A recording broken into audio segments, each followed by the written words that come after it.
You are listening to the Magic Hour. Today we're talking about human design, birth cards, and developing your intuition with the gifted intuitive healer, author, teacher, and human design expert, Peter Roth. On top of all of his mystical titles, he has also produced a movie, helped to found the New York City Marathon, and ran a manufacturing company for 12 years. Wow. Peter is here to share with us how he started his journey in intuitive healing, learned about birth cards, discovered human design, as well as share tips on how we can kickstart our intuition development right now. Let's make some magic. Hey everybody, Shereen here. Welcome to the Magic Hour. If this is your first time listening, then thanks for coming. The Magic Hour drops every Sunday for your enjoyment, and show notes are found at mylittlemagicshop.com, our official sponsor. Come back often and feel free to add the podcast to your favorite RSS feed, Spotify, or iTunes. And you can also follow me on Instagram and Facebook. All links are on the show notes. Now let's get to the show. Our guest today is intuitive healer, host of the Energy Stew podcast, and human design extraordinaire, Peter Roth. Welcome, Peter. I'm so excited to have you as a guest today. Thanks, Shereen. And also, I'd like to mention that I have a school, the Yes. River Center for Intuitive Healing, which I've had weekly classes for 23 years. Yes, that I have been fortunate enough to have taken quite a few of those classes. So yes, that is true. Man, you have lived such a fascinating life so far. I'm just, excited to see what else you'll create, but it's so wonderful taking some time to look back. So speaking of looking back, I really want to start at the beginning, before your awakening. Can you tell me a little bit about your younger self, like your 10-year-old Peter self? Like, was he always interested in mystical and esoteric topics? Not really until I was 17. And out of the blue, my father suddenly died of a heart attack. Immediately went to spirit, wanted to know where his soul was. And he even communicated with me a little bit after he died. Not intuitively. He did it through a radio.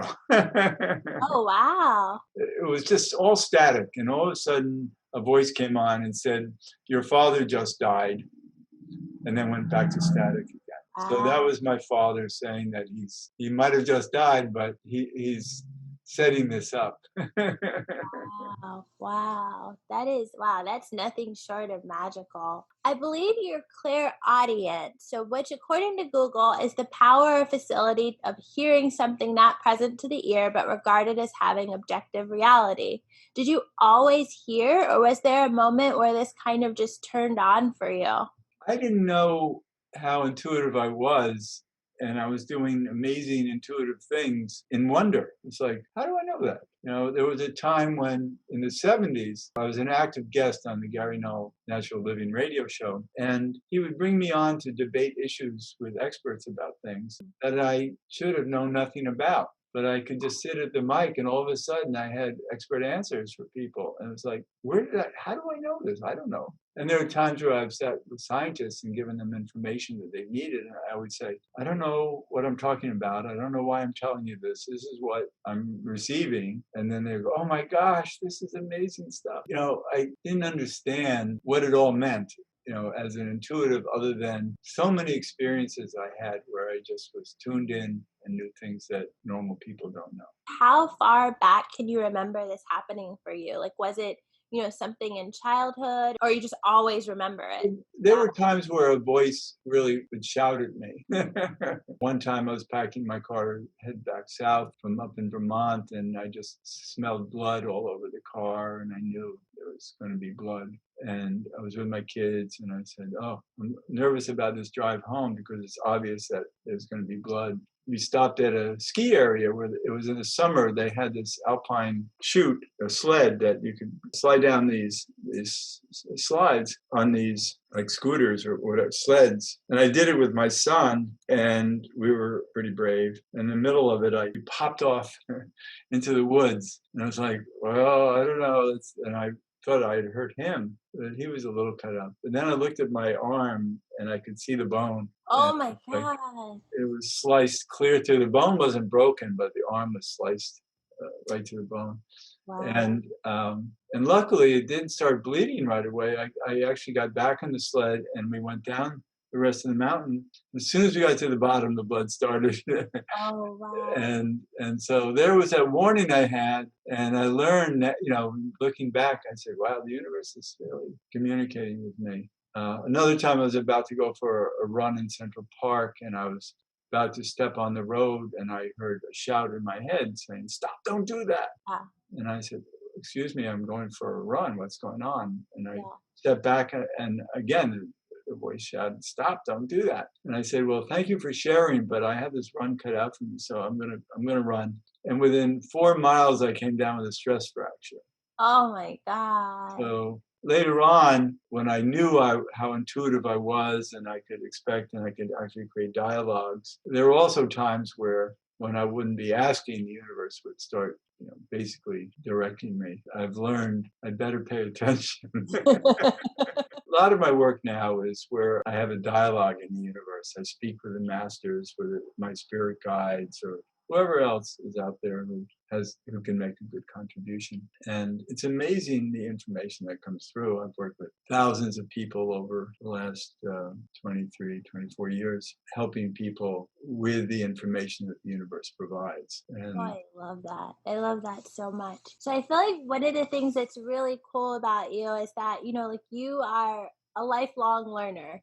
So you've definitely, taken on different disciplines and, like learned different things. Can you tell me a couple of them that, like really resonate with you that you incorporate in your practice or you teach about? well, one thing is healing. I used to have a regular in-person practice. Almost everybody would come to see me rather than now Mhm. we do phone or Zoom or whatever. And I'd have big classes and a lot of advanced students, and we'd have people getting on the healing tables. And what was fascinating was that there was no box. It wasn't like, okay, this is the box that you heal in rows and columns and Yeah. do this and that. It was more about how do we maximize our communication in the universe to use the right healing tools. That could be anything, Yeah. at any moment. It could be a brand new healing tool. And there were so many healing tools that I got so good at, and often the universe would say, "Forget that. We have a new one for you." And it would go on and on that way. And I Yeah. realized that there's so many ways to receive information, because we used to have so many students in the class who had developed really great intuition Mhm. and healing abilities. And so we'd have classes where people would share what they're getting and what they're doing and all that kind of stuff. Mhm. And everybody was so different from everyone else because they were unique people receiving information from their own unique universal sources. And people were going, well, I didn't get as good information as that person did. Oh my gosh. And it's like, no, it's just different. Everybody is getting stuff. So we all have to respect what we're getting and Mhm. not try to judge one person against another Yeah. as long as you're getting stuff. And it's amazing how long it takes for some people to build confidence in themselves, Yeah. to be completely open to what they're receiving and knowing that it's right. I remember many students over the years would keep coming to classes, and I'd say, okay, what are you getting? They go, I don't know. I don't know. That was me for a bit. And yet they'd come back for more and more and more. And then all of a sudden, out of the blue, they were wide open and they were the most amazing receivers. It was so incredible to see that, not everybody starts receiving at once, and other people are very quick, each to his or her own. Yeah. And but it's amazing how we are all multidimensional. Yeah. And so the idea is to learn to be that way. And that's what I teach, is how to open up your communication with, the spirit guides and the masters, your higher self, and anyone who wants to be of help to you, and not worry about it either, because there are a lot of people who are concerned about, who am I hearing from out there? I'll only be happy if it's Archangel so-and-so or whatever. It's like, no, it could be any spirit. And if they think that you're going to be impressed, but if they say that they're an archangel, they'll tell you they're an archangel. So what's important is the quality of the information. Yeah. And so I love to show people how to open up. And so our classes, a lot of intuitive development classes are about how to connect with that higher source. And not only with hearing, also with clairvoyance, which is seen. And it's not about, okay, now you're going to be able to see chakras or auras. No, it's like now all of a sudden you'll be shown moments in people's lives, in their past. You'll see someone behaving a certain way and go, oh, when you were 6, you were doing this or that. It's like, that's clairvoyant. And people don't really realize that they can develop that skill. I love it. I have a radio show coming up on Energy Stew that is with a woman who has researched children under 5 years old who remember their past lives. Oh yeah, I think I recently saw a documentary on that, which I thought was like so fascinating. There was I think it was on History Channel, and there was like a little boy who he remembered a past life as a pilot or something, and he They died. validated it. Yeah, and he died in the plane crash. Then the parents went and researched and Yeah. found, and then they connected it. And then the little boy was having such horrible nightmares that he had to say goodbye so that he could finally like move on from that. It was really fascinating. Yeah. And actually, there have been thousands of children who have seen past lifetimes. Even my granddaughter, who's 3.5, was telling me about a past lifetime. Wow. So, yeah, it's fascinating. It's so easy for little children to be in all dimensions, and but after 5 years old they start shutting it down. Do you think that's like a nature or nurture thing? Do you think it's both? They're more open, naturally more open when they're really little, because they haven't distinguished between dimensions yet. And there's also society that says, wait a minute, that's crazy, stop talking like that. So there are a lot of reasons why people lose that ability, but it's okay. If you're designed to be inquisitive, spiritually inclined, then as you get older, you'll find your way. Yeah. So what are some go-to tools that, you generally suggest? And of course, you don't have to give away all your magic because you have this wonderful class that I'm sure lots of people will continue to sign up for. I took it, and I can tell you what I thought was like one of the big takeaways for me from that class. But what are your go-to tools for people that are just starting to like rediscover this, their intuition and working between worlds? Well, I also have Monday night classes where people can just sign up for one class, and each class has a different theme. So usually, whatever the theme is, usually I start off by giving an intuitive reading to each student. Right? Lately, there have been about a dozen people in the classes. And so I can do that. And then I'll look at we'll talk about it later, I'll look at their cards and their human design and see how that also pertains to the theme of the class. So people get a lot of information that they need. And the classes have many, many different themes to them. The class coming up presently next week is what are the shadows that you're dancing with in life, because we all have shadows that trip us up, and we can learn to dance with them better. And if we know them and understand their character and the way they repeat themselves in our lives. People can go to the website, heartriver.org, and if you look at Monday night classes, actually I have a long list of old classes, and you can see so many different subject matters that might be of interest, and many of them are going to be repeated moving forward. I like that. And yes, so people can definitely go to the classes. I feel like one of the things that you showed me that was really, well, two things actually, was one, you showed me how to make a pendulum and how to use it, which is Right. that I like still use and share and love. Oh, good. Yeah. Like I've developed such a love. Now I have like 5 of them. And then also you had us using these flashcards where we would have to guess what the shape or the color or what was written on Oh, the that was for clairvoyance. Yeah, that Yeah. was very interesting. Oh, I love that because I mean, of course, like you sometimes you guess right, but I mean, it's really, like you said before, it's really about trusting yourself or trusting the messages that you're getting or however you're getting it. And I feel like that's like the big key with intuition development. It's just like it's a very personal journey where you just have to learn how to trust, even with these tools. Well, that's the point. For instance, I remember sometimes in class, there'd be people who say, I'm not getting anything. Mhm. And we would say, all right, so why don't you just make something up? And then make something up, just use your imagination, just invent some story or answer that you think, is just fanciful. Yeah. And they would do that, and the other person would say, wow, that's exactly what I needed to hear. So we're really designed to know better, and we don't realize how good we can be at it. Yeah, definitely true. Okay, so far, what has been like your top 3 favorite classes that you've done? I know you've been. Well, past life classes are always great, but also I love to do classes of where is your soul really from?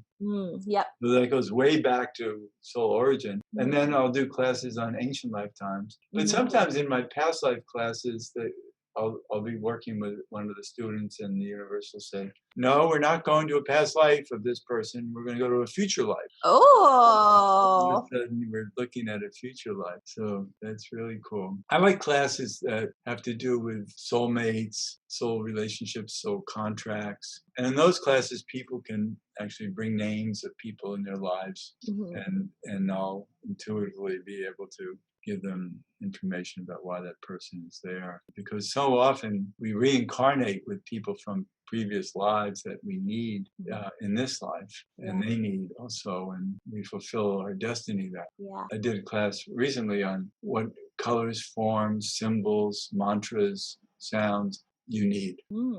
And for each student, and that was a bigger class, I guess. No, we had about 13 people. Because I always want to get it done in the 2 hours, but not always. Usually we go over. I was able to look at each student's energy and see which, colors, forms, mantras, whatever it was that they needed, to be able to give it to them. And then when you're there for the whole class, Zoom class, Mhm. you're actually getting a lot of information about a lot of different tools that you can use on different people. Yeah. So it adds up. Yeah, I love that. And I remember you did one a while ago on guides, which I really liked that one a lot. Like who your spirit guides are and what do they bring to Oh you. yeah, who's out there? Yeah, that was a fun one. And then there was one on foods and eating. And I feel like I was so annoyed with you after that class because I was like, what does he mean I can only eat one thing? One thing at a time, Yeah. right? I But remember it made complete sense afterwards, but like during I was like, what, like I don't know about this. but that's the caveman food strategy that human design gives, Hmm. and it gives a whole bunch of different strategies. Yeah. You and I have the same one. We have the same birth date too. We have to eat like cavemen, and they didn't eat big casseroles or anything like that. They just ate one food at a time. So Yeah. it's healthier for us to eat that way. You're like, And I like Thanksgiving. well, look, it's not like I'm a purist about it. I'm not, but it's that you and I can enjoy simple foods, whereas a lot of people can't. Yeah, I love that. I'm like, oh, I have to sign up for a class. I haven't been in a while, so that should be fun. Get back to Good. it. Okay, so speaking of human design, I'm super happy you brought that up. So it seems like human design has been picking up quite a bit of steam lately. But I remember when you first told me about it, like only 2 results came up on Google. Like it wasn't that popular. Now I'm still the only analyst in the New York area yeah, yeah. So it's definitely it's becoming more popular. worldwide. Yes, worldwide, yes. And there's so much more information on it now compared to before. But I mean, I feel like you're kind of like, old school guru on it. But for our listeners who aren't as familiar with human design, can you just break it down for them? Like how does it work? All right, I'd be happy to. That human design uses your birth data, date, time, and place. It's in the way that astrology does. So it wants to know where the planets were in the sky the moment you were born. It also uses another date, 88 and a half days before you were born, when the unconscious half of your personality kicked in. And so to do a human design reading, I need to look at both the conscious and the unconscious parts of your personality, which each play has an important role as each other. Then, because we know where the planets line up in the sky, instead of having planets and signs around the sky like astrology does, we have the hexagrams of the Chinese I Ching. And there are 64 of them. So those sit around the sky, and because of where your planets are, those hexagrams that they point to are your hexagrams and the others. And so it's really the hexagrams of the I Ching have incredible information. There are over really 1,000 different traits you can have through the I Ching, because there's 6 times 64, because a hexagram is 6 lines. So each line is a subset of the 64 different concepts of life. And then you have the 6 subsets of each. So that's 384 possibilities. But then there's an aspect to them, an exaltation or a detriment that can kick in or not.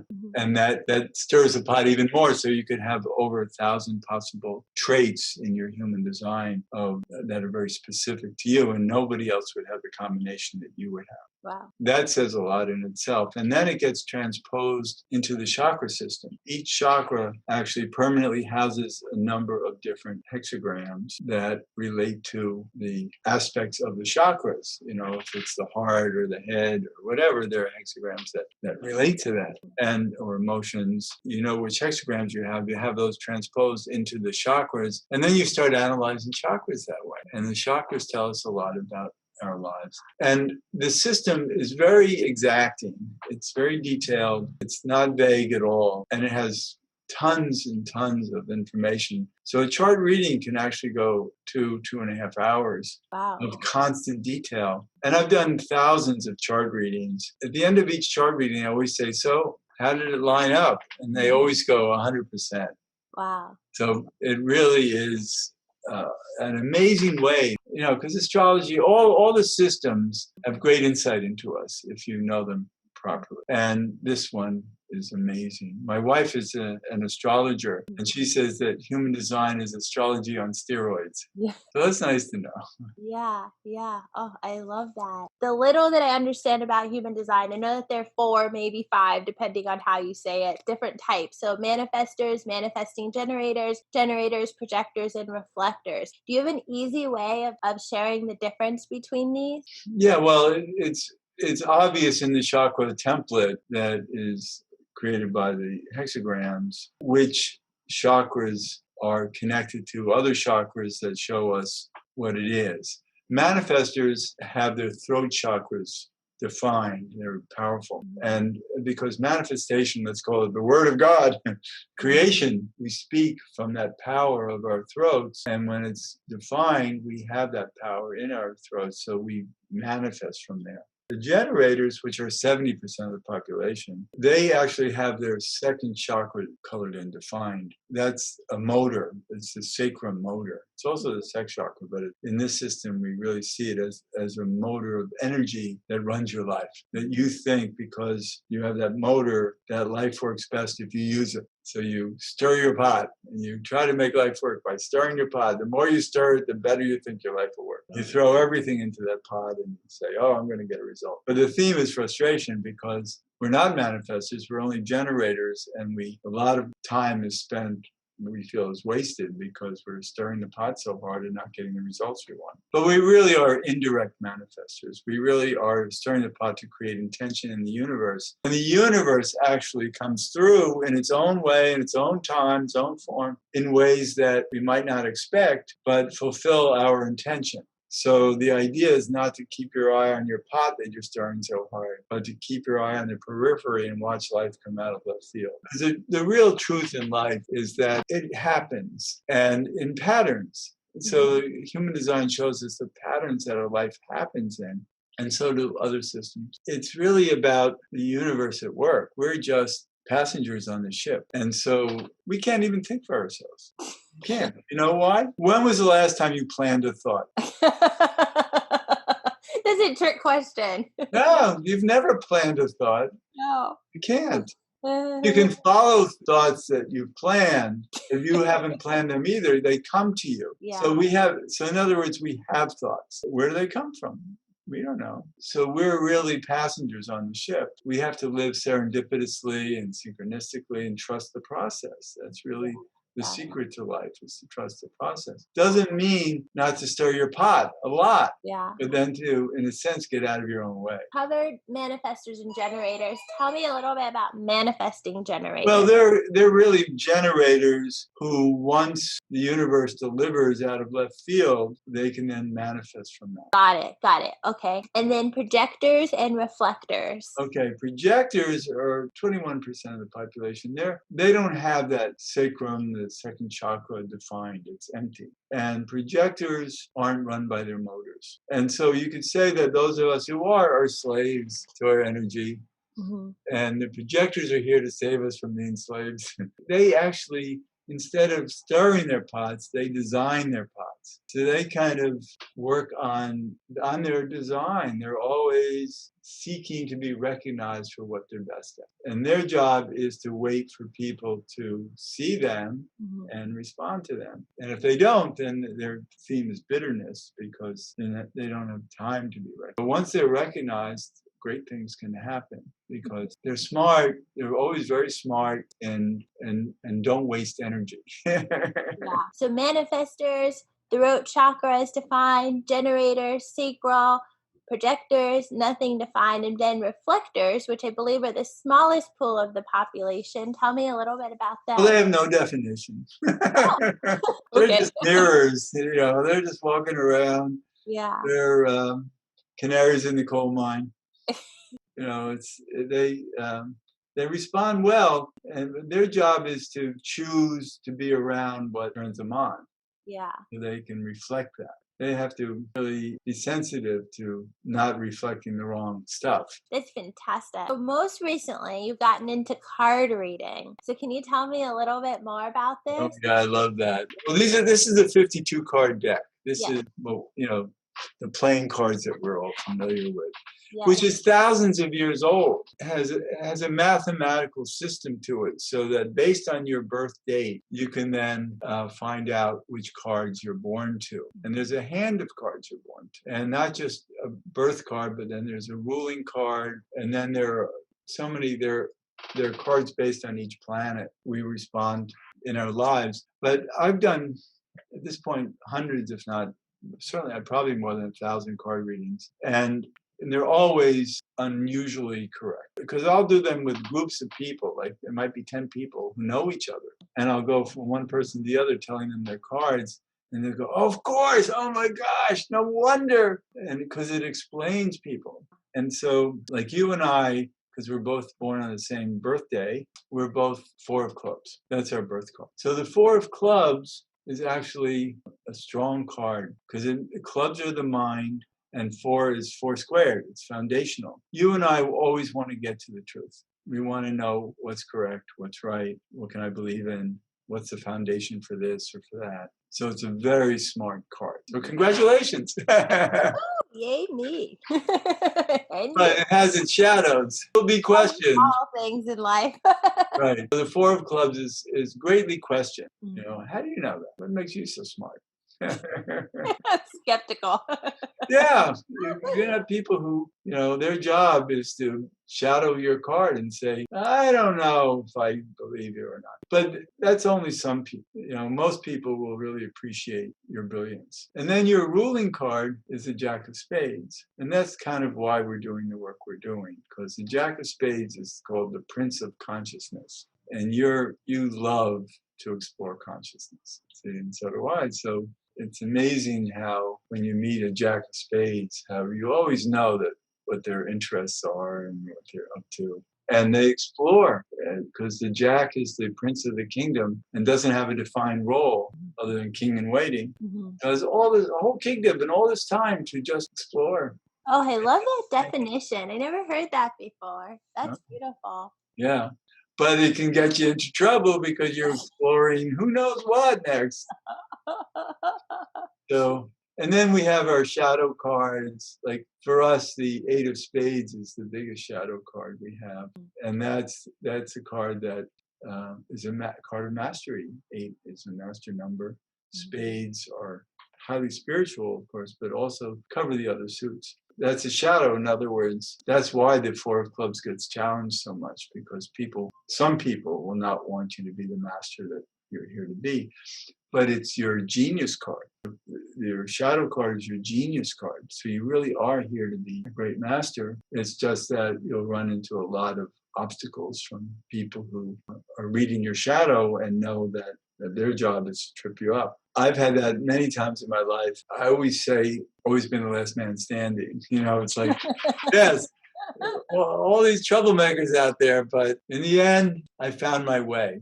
Maybe it's the Four of Clubs that helps us figure things out, but we really figure things out, make up for the challenges. It's great to know that. And another challenge card of yours and mine is the Five of Clubs. And the Five of Clubs is again, the clubs of the mind. And the five is change and never feeling that you know enough, always thinking there's more to know. So it's great questioning of yourself and your mind. And wait a minute, I need my next lesson. That definitely resonates with me. So wait, so it sounds like there's a couple different shadow. Does everyone have like 3 different shadow cards, or is it like you just one shadow card? Like, how does it work? Well, there are challenges, there are shadow cards, there are challenge cards. There's also can we call it? It's a number of different names, but it's like a saving grace card that you Oh, have, and okay. it's the Ace of Hearts. Oh, okay. That means we love to have impact with people. Oh, We interesting. love to share and to create, because the ace is creation. Yeah. We love to create with people and bring light, the heart, bring light. What really works for you when you're ever feeling challenged is to know that just light people up and you'll be successful and happy. Oh, I love that. That totally, totally resonates with me. Oh, I feel like now everyone should be signing up with card readings for you. I like that one. I love that. But how did you get into card reading? Well, 50 years ago, my mother called me from California where she was living, and she said, "Guess what? You're a Four of Clubs." Wait, is your mom, was she into all of this stuff, or was that completely out of the blue for She was her? just into people who did stuff. Okay. She met a card reader out there 50 Uh-huh. years ago Uh-huh. who told her what her family's cards were, Mm. and she made sure I knew. But only the Four of Clubs, not the other cards. But and it's not an easy card because it has that shadow card, the eight of spades. Yeah. So it gets challenged. But you and I mean, we've lived these cards for a long time, and we realize how much good it does for people and how much people appreciate it and love what we do and want more. Yeah. And so so that was like 50 years ago, but you said you recently got into it. So like was there something that triggered this Well, like, one of my students became a card expert, and he's oh, been on many of my radio shows, Alexander Dunlop. okay. And so he brought me back to my interest. Hmm. Although actually I might have bought a book or two on it before I got back with him on it, but he wrote a book on it, and so he's become one of my closest friends because we speak Cardese, and I love that. his wife speaks it too. So Wow. it's cool that and his children speak. So we all speak together and speak Cardese. Oh, I love that. Oh, that's awesome. It's like it had to come full circle. Mom made Well, it. and who knows what's next, and what opportunities there are Yeah. to explore. I just trust the universe to keep on sending us new opportunities. Yeah. You used to always say to me, trust the process. I feel like I need it like, tattooed. Well, yeah, I mean it's hard. It's hard to trust when life is so crazy. Yeah. But you and I, our Jack of Spades is here for good stuff. Yeah, so true. Okay, so that was awesome, awesome, awesome. And I always like to kind of close the episode with 3 feed your soul questions, just so I can understand a little bit more about your tips and tricks of keeping healthy and sane. So my first question is, are there any consistent activities or rituals that you do to maintain a sense of peace? And that's physical. I'm a runner Mm-hmm. and a swimmer. And I remember years ago when I met the Rinpoches, because I've had past lifetimes in Tibet. There was a time when the Rinpoches, these are the leaders of Tibetan Buddhism. were coming through New York to go to different ashrams, Hmm. and they'd always come and see me. And I remember talking to one and say, I don't do as much meditation as I probably should. I've had some profound meditations, but it's not like it runs my life. And I said, but I run all the time. And they said, yeah, that's really your meditation, because that's repetitive, and it's the loneliness of long distance runner. So I'm with myself, and I really believe in that. And I've had a number of lifetimes in Tibet. I've probably done so many of the 100,000 prostrations and all that kind of stuff before. And actually, in this lifetime, what was interesting is that about 20 years ago, I was in a crowd over on the east side, and the Dalai Lama was coming to give a talk. And he's passing by this crowd on the way to give his talk. And I'm back in the crowd, and he looks over and he stops, and he makes his way through the crowd right to me. Oh, And that's so cool. and he grabs my hands, Hmm. and he holds his forehead forward so we can touch foreheads. Hmm. And then he looks at me and he says, it's so good to see you again. Because he and I worked together in past lives. So he Wow. remembered me from past lifetimes. And Wow. I've asked around in the Tibetan community, how often does the Dalai Lama touch foreheads with people? And they go, oh no, he's too holy for that. Oh, You wow. got to be somebody very special for him to touch foreheads with. Wow. So So I'm very. surprised. Were you like, wait, is he coming? Is he coming to me? Or or I did know, I was just standing there, and he just comes right at me and right up to me, knew who I was, from past lifetimes. you? And we hold hands, each hand separately together. And then he leans forward, and I knew, because I've had past lifetimes to Tibet, I knew that I'm to touch foreheads with him. Yeah. And then he told me that, he remembered. That was beautiful. Wow. I But love my last lifetime was in India. I was a disciple of Sri Ramakrishna. So I'm wow. sure I did a lot of meditating in that lifetime too. So I just feel connected in the universe all the time. Every day, I just tell people I live multidimensionally. Yeah, yeah. Oh, I love that. But I think it's great to have like that sense of balance and grounding with the running because it is a physical activity, especially if you do spend a lot of time, in other worlds. Yeah, right. Yeah, yeah. So I love that. Okay, so do you have a favorite movie that always revives your spirit? Well, and there are movies that I just love. Thinking back on two special movies, one was Dumb and Dumber, which my wife thinks was very dumb. We don't all appreciate it the same way. And the other, and I can't remember, George Clooney was the star in it, and it was down south, and they were singers and got knocked around a lot. I can't remember the name of it. I've seen it a few times, and it just really turns me on. Okay. I'm And gonna then, have to look it up. I'll put it in the show notes. and of course, there's the movie that I was executive producer of. We filmed it in 1983, came out in 1986, and it starred Bruce Dern. Mhm. And I had an acting role in that film. Oh, look at that. Oh, wow. And now there was a documentary made about the history of running in New York, Mhm. and I'm featured in that. And then there's another documentary that was just 2 years ago came out called Run for Free. Oh no, Free to Run. Sorry, Free to Run. The first one was called Run for Your Life. And this is made in Europe, and it's the history of running in the world. And I'm featured in that one as well. Oh, So wow. I'm a celebrity, an old timer celebrity. I'm one of the dinosaurs of the running world, and I'm proud to be in films about it. I love that. Okay, and then my final question of the night is who's one of the most inspirational people you've ever met and what did they reveal to you that never left you? I'm thinking of just two people. Mhm. One was a professor that I studied with when I was at Penn State. I was an art history major, and he was the most brilliant man I'd ever met. Mhm. And he loved me. And I needed that so much. Yeah. I needed his appreciation at that point in my life. Mhm. And he brought me to new heights, and not only academically, but also just in who I need to be in this life. He really honored me, and I had such great respect for him.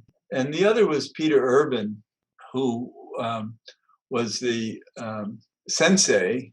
He was a master sensei of the dojo I studied in Chinatown in the mid '60s, and he also saw me as important in his karate world, and this was like one of the ultimate dojos in the country. Wow. And a lot of the students were national title holders and city champions and all this kind of stuff, and on covers of karate magazines, and they were students of his. Wow. And some of them had their own schools, but he was the ultimate master, and he really believed in me and helped me really appreciate how to be a powerful person in the world. Because it wasn't just about karate, it was really about being a martial artist in life. And he was this amazingly powerful man who saw in me something that I needed to see also. So those are the, plus, I can talk about others. Fred LeBeau, who founded the New York Marathon with me, and he was an icon, and there's a statue of him in Central Park, and Wow. he had amazing charisma, and he brought me in to be one of the leaders of the marathon and all that, and that was great. And and there are others, but I just thought, Oh, I love that. honor them. Yeah, I love those stories. Sometimes it is important, and people do come into our lives that, show us what we could be that we don't yet see. And I feel like that's incredibly important. Okay. Right. Thank you so much, Peter. Thank you. Again. I'm so happy to talk with you. Oh, yeah, it was such a wonderful, always a pleasure to talk with you, and I can't wait to join in on one of your upcoming classes. Oh, So good. can you tell our listeners how they can get in touch with you? Right. The website is Heart River, HEART river.org.